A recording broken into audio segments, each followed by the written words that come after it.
Hello friends, আজকেও তোমাদের কাছে আর একটা পছন্দের কাজ নিয়ে চলে আসলাম। বরাবরই আমার একটু আঁকিবুকি এবং রং করা ঘরে নানান ডেকোরেশনের কাজ করতে খুবই ভালো লাগে।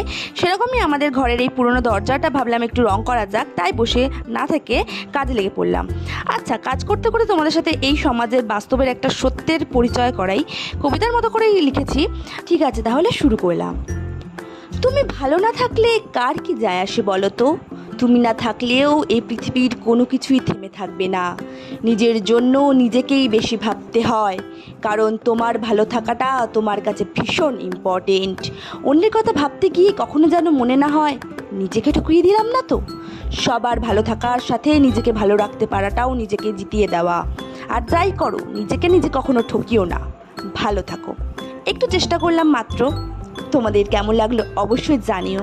ভালো লাগলে একটা লাইক করে দিও, অবশ্যই কমেন্ট করে জানিও কেমন লেগেছে। দেখা হচ্ছে তোমাদের সাথে পরে কোনো ভিডিওতে। টাটা।